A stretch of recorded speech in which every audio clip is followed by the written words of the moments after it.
اعمال کی اصلاح کرم سے کر دے۔ الحمدللہ رب العالمین والصلاة والسلام علی سید المرسلین، اما بعد فاعوذ باللہ من الشیطان الرجیم، بسم اللہ الرحمن الرحیم۔ پڑھیے الصلاة والسلام علیک یا رسول اللہ وعلی آلک واصحابک یا حبیب اللہ۔ الصلاۃ والسلام علیک یا نبی اللہ وعلی آلک واصحابک یا نور اللہ۔ پیارے پیارے اسلامی بھائیوں، مدنی چینل کے ناظرین، درود پاک پڑھنے کے بے شمار فضائل و برکات ہیں۔ حضرت علامہ ابو عبداللہ محمد بن احمد مالکی قرطبی رحمۃ اللہ تعالی علیہ نقل کرتے ہیں کہ حضرت سیدنا حسن بصری کی بارگاہ میں ایک عورت آئی اور کہنے لگی کہ حضور میری جوان بیٹی کا انتقال ہو گیا ہے اور کوئی طریقہ ارشاد فرمائے میں اسے خواب میں دیکھ لوں۔ حضرت حسن بصری رحمۃ اللہ تعالی علیہ نے اسے ایک عمل بتا دیا کہ یہ عمل کرو تو تم اپنی بچی کو خواب میں دیکھ لو گی۔ اس عورت نے اب وہ عمل کیا، وہ وظیفہ کیا، وہ دنیا سے جانے والی جو اس کی بچی تھی، اس کی بیٹی جو تھی، وہ اسے خواب میں نظر آئی، مگر عجب حال میں نظر آئی۔ اس نے دیکھا کہ اس کے بدن پر تار کول کا لباس ہے، یعنی ڈامر کا لباس ہے، گردن میں زنجیر ہے اور پاؤں میں بیڑیاں ہیں، یعنی وہ اس کو عذاب ہو رہا تھا۔ ماں تھی اور اپنی بیٹی کی یاد میں تڑپ رہی تھی، مگر جب خواب میں اپنی بیٹی کو عذاب میں دیکھا، وہ ہیبت ناک منظر دیکھا تو کانپ اٹھی۔ دوسرے دن سیدنا حسن بصری رحمۃ اللہ تعالی علیہ کو خواب سنایا کہ حضور میری بیٹی تو اس حال میں ہے۔ اب بڑے غمزدہ ہوئے۔ کچھ عرصے کے بعد سیدنا حسن بصری رحمۃ اللہ تعالی علیہ نے خواب میں ایک لڑکی کو دیکھا جو جنت میں ایک تخت پر اپنے سر پر تاج سجائے بیٹھی ہوئی ہے۔ آپ کو دیکھ کر وہ جو لڑکی تھی وہ کہتی، حضور آپ جانتے ہیں میں کون ہوں؟ میں اسی خاتون کی بیٹی ہوں جو آپ کے پاس آئی تھی اور میری ایسی حالت بتائی تھی۔ حضرت حسن بصری کہنے لگے کہ تم تو عذاب میں تھی، تمہاری ماں نے بتایا کہ تم تو بڑی تکلیف میں تھی، آج تو تم جنت کی نعمتیں لوٹ رہی ہو۔ تو وہ لڑکی نے جو جواب دیا ذرا غور سے سنیے گا۔ وہ لڑکی کہتی ہے کہ حضور قبرستان کے قریب سے ایک عاشق رسول کا گزر ہوا تھا، واقعی میں عذاب میں تھی، مگر میری قبر جس قبرستان میں تھی وہاں سے ایک عاشق رسول کا گزر ہوا اور اس عاشق رسول نے ایک درود پاک پڑھ کر قبر والوں کو ایصال ثواب کیا، یعنی ہمارے قریب سے گزرتے ہوئے اس نے درود پاک پڑھا، اللہ کریم نے اس کے درود شریف پڑھنے کی برکت سے ہم 560 قبر والوں سے عذاب کو دور کر دیا۔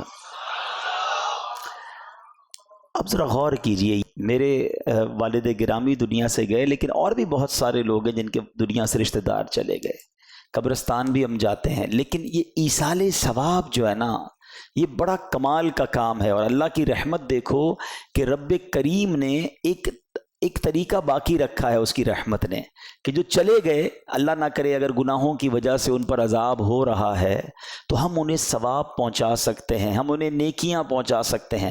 اور ایسا پاسبل ہے کہ بندہ تو گناہگار گیا ہو، گناہگار ہو اور اس کی وجہ سے عذاب بھی ہو رہا ہو، مگر دوسرے مسلمانوں کی دعاؤں کی وجہ سے، ایصال ثواب کی وجہ سے اللہ ان کی قبروں سے عذاب کو دور فرما دے۔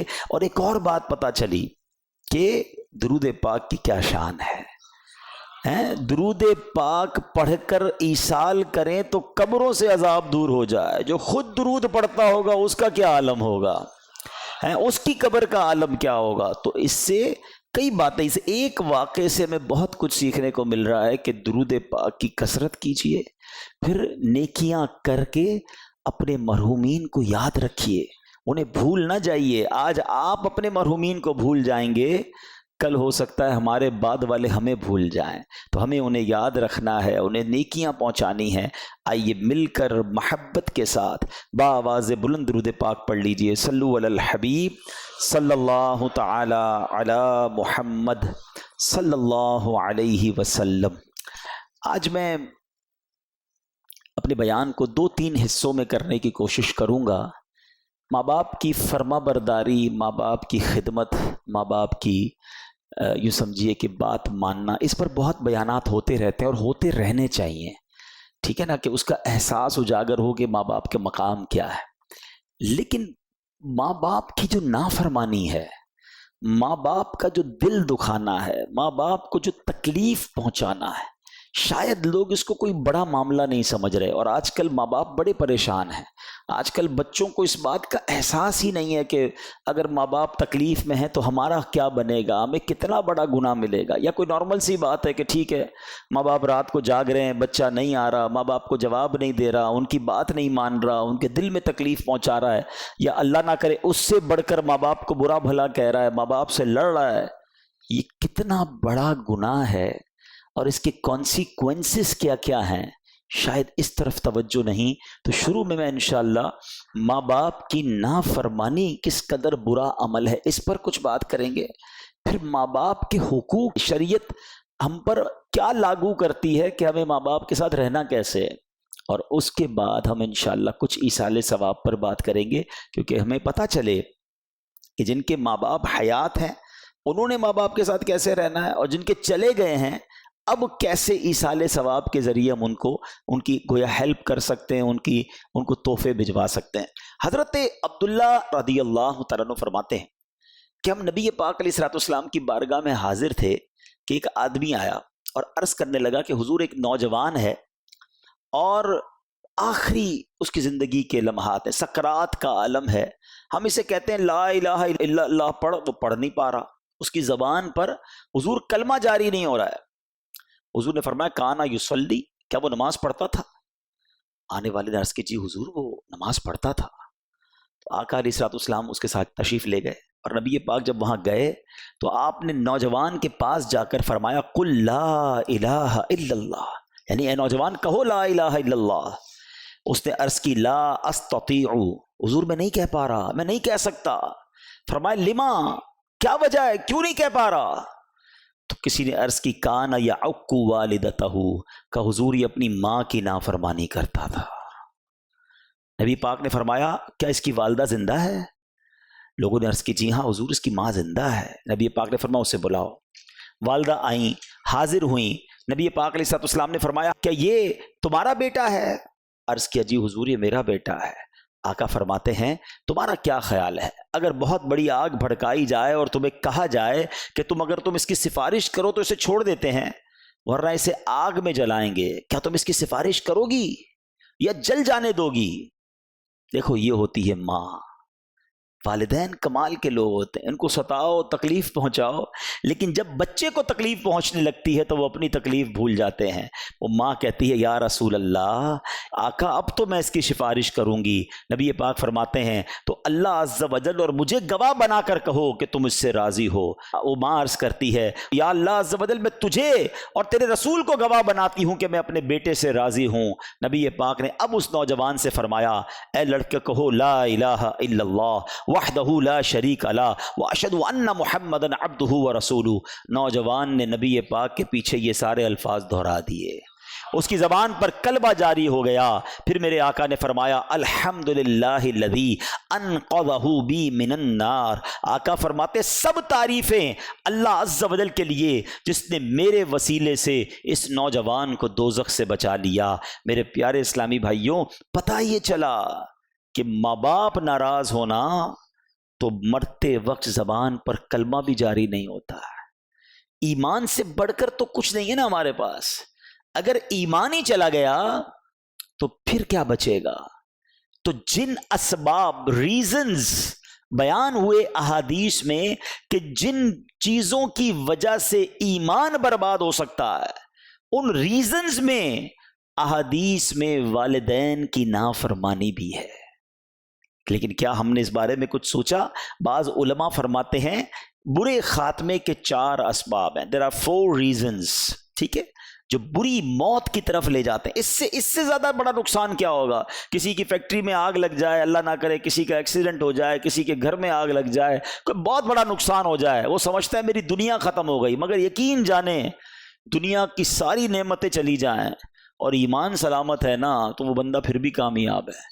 لیکن اس کے پاس دنیا بھر کی دولت ہے اور ایمان ہی چلا گیا, تو اس سے بڑا ناکام کوئی نہیں ہے. تو بری موت کے 4 اسباب بیان کیے گئے. نمبر 1, نماز میں سستی کرنا. نمبر 2, شراب پینا. نمبر 3, ماں باپ کی نافرمانی. اور نمبر 4, مسلمانوں کو تکلیف دینا. یہ 4 کام دھڑلے سے لوگ کر رہے ہیں. نماز پڑھتا کون ہے؟ بہت بڑی تعداد ہے جن کی نماز قضا ہوتی ہے, حالانکہ یہ سوچتے نہیں کہ نماز میں سستی یہ برے خاتمے کا سبب ہے. پھر شراب پینا, ماں باپ کو ستانا. پلیز جن کے ماں باپ ہیں نا, ماں باپ کی خدمت کو ہلکا نہ لیں, اور ماں باپ کی ذات کو بھی کوئی چھوٹی ذمہ داری نہ سمجھیں. ناراض ہو گئے نا تو رب بھی ناراض ہو جائے گا. پیارے آقا علیہ الصلوۃ والسلام نے ایک بڑی کمال کی حدیث, آقا چند جملوں میں پوری بات فرما دیتے تھے.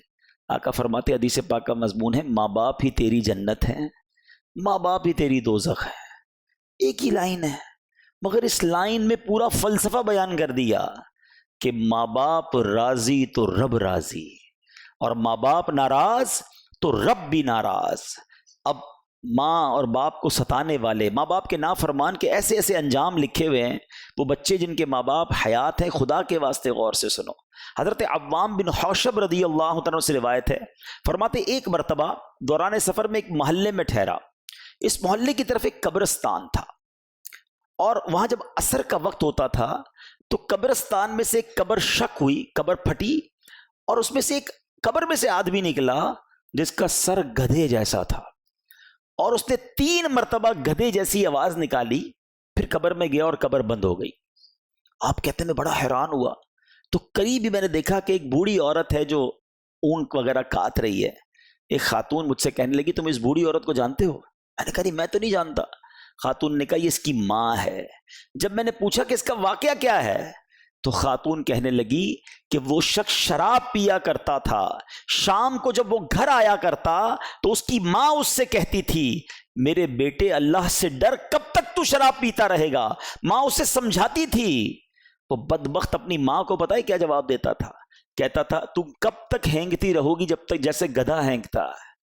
ماں کو کہتا تھا گدھے جیسی آواز نکالتی ہو تو مجھے کیوں سمجھاتی ہو. خاتون نے کہا کہ جب یہ مرا تھا نا, عصر کا وقت تھا, اب روز عصر کے وقت اس کی قبر پھٹتی ہے, یہ قبر سے باہر نکلتا ہے اور گدھے جیسی آواز نکالتا ہے. سوچئے, آج اللہ کرے کہ ہم میں سے کوئی ایسا یا نہ بیٹھا ہو, لیکن ایسے افراد ہیں جو اپنے ماں باپ کے سامنے اونچی آواز میں بات کرتے ہیں, اپنے ماں باپ کو معاذ اللہ گالیاں دیتے ہیں, یہاں تک کے بارے میں سنا کہ ماں باپ کو مارتے ہیں. کیسے لوگ ہیں, خدا را ان کی دعائیں لو. بڑے خوش نصیب ہیں کہ جن کے والدین حیات ہیں. آج جن کے ماں باپ نہیں ہیں نا, ان کو ملنے کے لیے اپنے ماں باپ سے قبرستان جانا پڑتا ہے. کبھی کبھی گوٹ اٹک جاتی ہے نا, کوئی کام اٹک جاتا ہے, تو آپ کیا کرتے ہیں؟ جن کی ماں ہوتی ہے ماں کے پاس چلے جاتے ہیں, ماں پھنس گیا ہوں دعا کر دو, ہیں ابو پریشان ہوں دعا کر دو. اب سوچو جس کی گوٹ اٹکے اور ماں باپ بھی نہ ہو, جس کا کام اٹک گیا ہو, ماں باپ سے کہہ بھی نہ سکتا ہو, اس کے دل پہ کیا بیتتی ہوگی؟ کاش میری ماں ہوتی تو میں دعا کرا لیتا, کاش میرا والد ہوتا میں اس کے قدموں میں بیٹھ جاتا. اب قبرستان جا کر کہنا پڑتا ہے کہ آپ تو چلے گئے دنیا سے, آپ بھی دعا کریں اور اللہ سے بھی عرض کرتے ہیں کہ مولا اب ان کے صدقے ہمارے کام بنا دے. تو خدا را انہیں راضی کر کے بھیجنا. جانا انہوں نے بھی ہے, جانا ہم نے بھی ہے, مگر خوش نصیب وہ بچے ہیں کہ جن کے ماں باپ ان سے راضی ہو کر گئے, ان سے خوش ہو کر گئے, ان کے دل ان سے مطمئن تھے. اس سے بڑا بد نصیب کون ہوگا کہ ماں کو راضی نہ کر سکا اور ماں دنیا سے چلی گئی, باپ کو راضی نہ کر سکا اور باپ دنیا سے چلا گیا.